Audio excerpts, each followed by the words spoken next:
Hello mga be! So ngayon nga, ikikwento ko sa inyo kung anong ganap sa aming mga buhay-buhay ng mga kaibigan ko. At sisimulan na natin yan!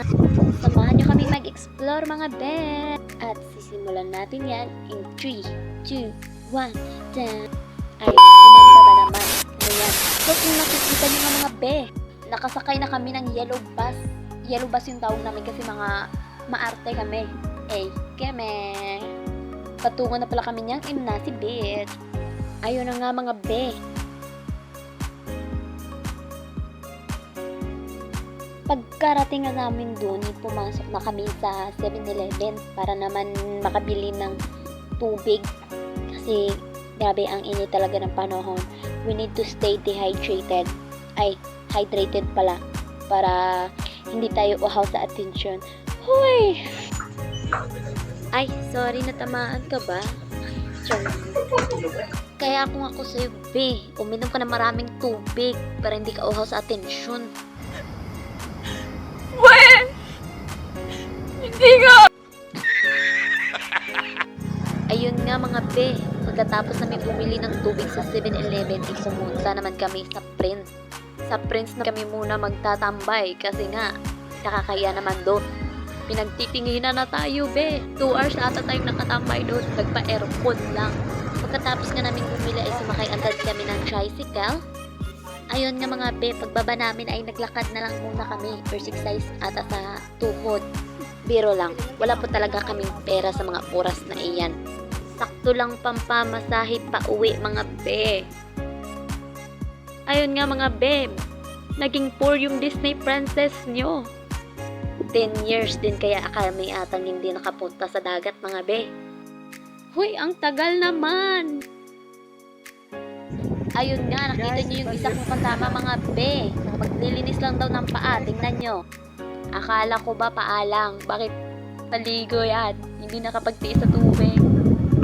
Ayun nga mga be, pagkatapos namang maligo ng kasama namin, pumunta muna kami sa isang cafeteria. At bibili ng kape. Siyempre, Pinoy tayo mga be.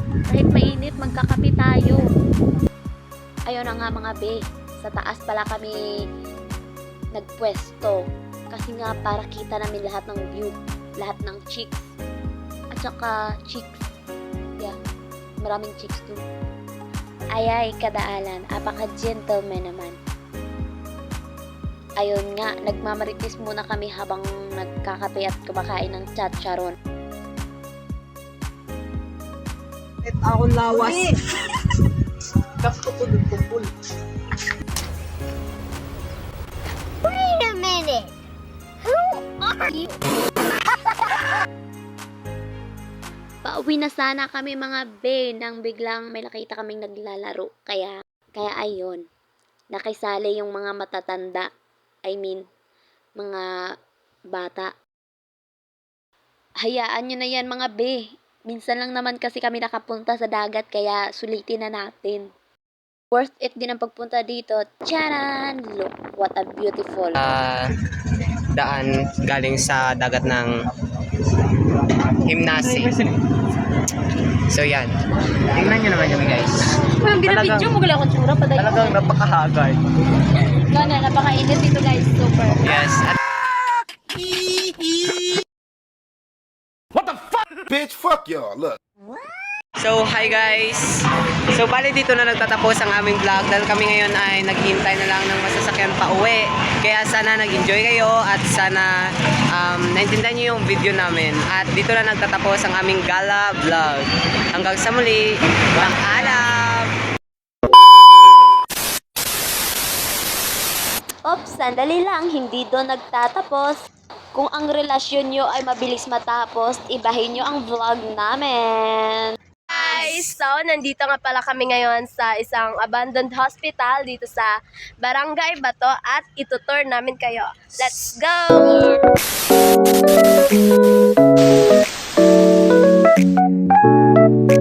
So, hello mga mga B, so our next vlog naman is magtutur kami sa lumang hospital dito na makikita nyo dito sa Bato. At kung nakikita nyo naman mga B, sa dinadaanan namin napakarami talagang malalaking uno dyan mga B. At naglalakad na kami pala papasok kasi meron siyang maliit na lakarin. Yes.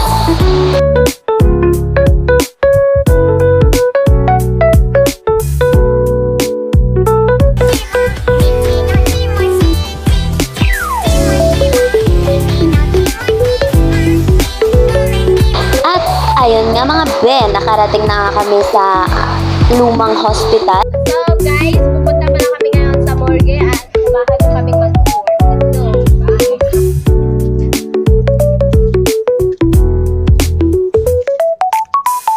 At kung nakikita nyo dyan mga be, may A few inches later. So ganito pala yung itsura ng kanilang hospital. So ang daming basag na mga bubog. Guys, ganyan na itsura. Hindi ko lang kung sino naman. A few moments later. Hindi pa namin nakita yung morgue kasi napakalaki po talaga ng hospital at saka sila So, ayun nga mga be, hindi pa nga namin nakita yung morgue sa mga oras na iyan. Kasi nga, tingnan nyo naman, paano nyo malalaman na asan dyan? Isira-sira na nga. Ano? Pabayaan nyo na.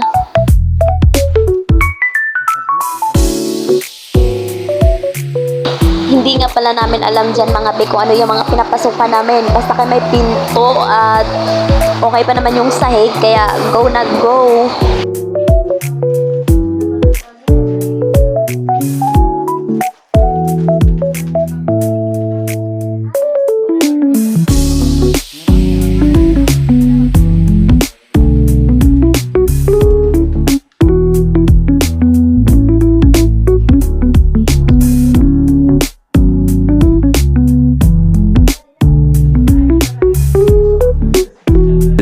Hours later. yung sahig ko is sa mga kahoy po siya kaya medyo ang iba nabutas na kaya you should be careful with your step. Ano sa inyo? Natamimi kayo. So tapos na po kaming maglibot dito sa abandoned hospital na makikita sa Bato. Pauwi na pala kami guys. So that's all for today's vlog. Bye bye.